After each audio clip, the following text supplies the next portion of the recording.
Hoy vamos a meternos de lleno en la sala de máquinas de la banca central moderna. Vamos a desgranar uno de los textos que sin duda han definido la política monetaria tras la gran crisis financiera, el discurso presidencial de Ben Bernanke. Y creedme, entender esto no es solo repasar historia económica, es tener las claves de cómo se mueven los mercados y la economía global a día de hoy. Para entender de dónde viene toda esta revolución, la mejor forma es empezar con una analogía muy simple. Pensemos en esa caja de herramientas, pero con una única llave para absolutamente todo. Pues bien, este es exactamente el dilema al que se enfrentaron los bancos centrales justo antes de que estallara la crisis de 2008.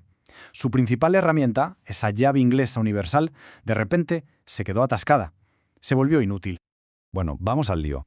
El problema de fondo era que la herramienta de toda la vida, la de bajar los tipos de interés a corto plazo para estimular la economía, se topó con una pared, un límite que no se podía cruzar. Los economistas lo conocemos como el límite inferior efectivo, o LIE por sus siglas. La lógica, en el fondo, es aplastante. Si los tipos de interés nominales son cero o negativos, ¿para qué tener el dinero en el banco? La gente puede simplemente sacarlo y guardarlo en efectivo, que te da un rendimiento garantizado del 0%. Ese es el suelo, no se puede bajar más. Y aquí es donde la historia se pone interesante, porque hay una ironía tremenda. El problema surgió, en parte, como consecuencia del propio éxito. El gran logro de mantener la inflación baja y estable durante décadas, sumado a fuerzas globales como la demografía o la tecnología, provocó que los tipos de interés normales ya fueran muy bajos de por sí. O sea que la Fed y otros bancos centrales llegaron a la mayor crisis en generaciones con muy poca munición en la recámara. Así que con la herramienta de siempre inutilizada, ¿qué se hace? Pues inventan nuevas. Y la primera, la más famosa y controvertida, fue la compra de activos a gran escala, que todos conocemos como expansión cuantitativa, o QE. Y ojo, porque aquí está el verdadero cambio de chip.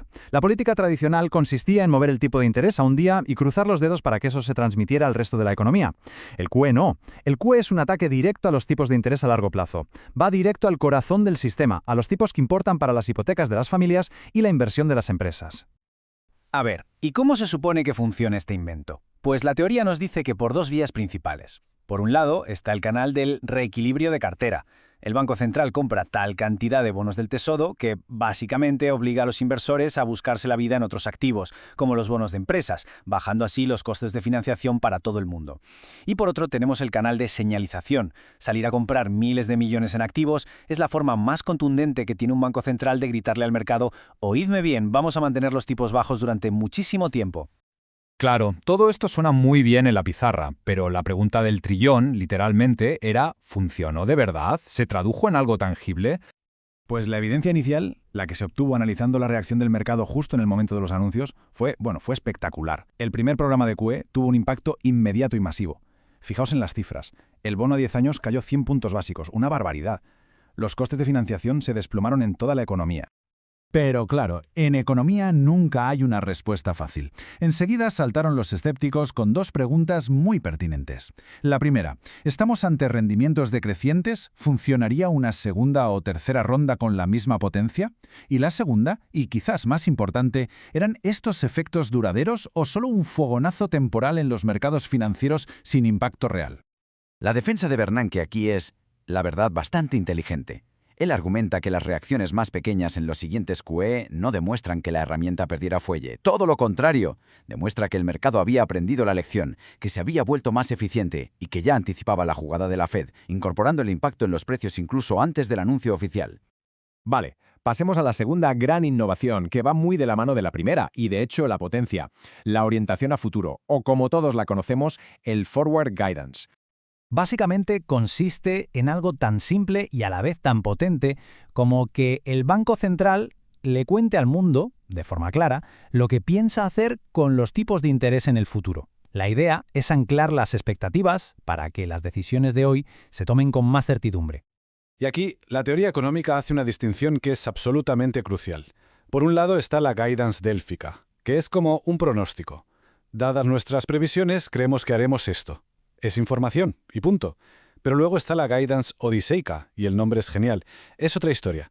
Es el Banco Central atándose las manos, como Odiseo al mástil para no caer en el canto de las sirenas. Es una promesa firme de mantener los tipos bajos, aunque la economía empieza a mejorar y la tentación de subirlos sea fuerte. Es la forma de superar el famoso problema de la inconsistencia temporal. Y es fascinante ver cómo la propia Fed fue aprendiendo y evolucionando su comunicación. Empezaron con un lenguaje súper vago como un periodo prolongado. Luego pasaron a dar fechas concretas, lo cual ya era un paso de gigante. Y finalmente llegaron a la versión más sofisticada, vincular sus promesas a datos económicos concretos, como una tasa de desempleo específica. Y de nuevo, los datos parecen darle la razón. Fijaos en el impacto que tuvo este cambio hacia una comunicación más explícita y comprometida. Tuvo un efecto expansivo medible, aplanando la curva de tipos y dando un claro impulso a los mercados.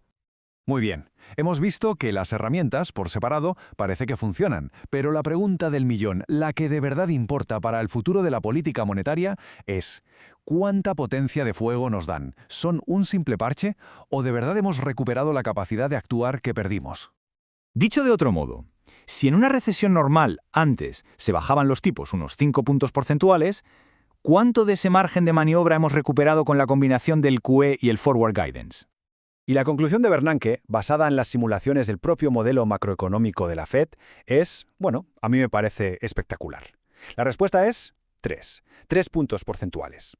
Estas nuevas herramientas, usadas en conjunto, equivalen a tener 3 puntos porcentuales extra de recortes de tipos de interés.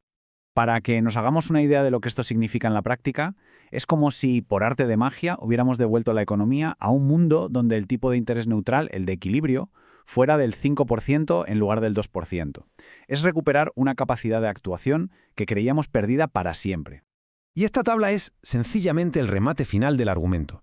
Mirad la primera línea. Una política tradicional, atada por el límite del cero, tiene resultados bastante pobres. Ahora, mirad la segunda. La combinación de QE y Forward Guidance. Y lo más alucinante es si la comparamos con la tercera, que representa un mundo ideal donde no existe el límite del cero. Sorprendentemente, la combinación de las nuevas herramientas ofrece resultados incluso mejores. Logra una inflación más cercana al objetivo y un paro menor. Es tremendo.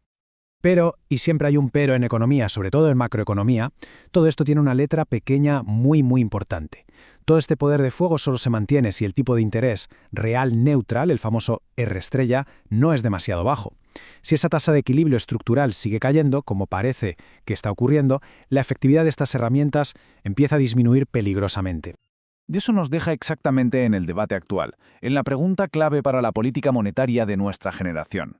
La caja de herramientas se ha renovado, sí, es más potente de lo que muchos pensaban, pero ante un mundo donde los tipos de interés neutrales pueden seguir cayendo, la gran duda es, ¿será suficiente para la próxima gran tormenta?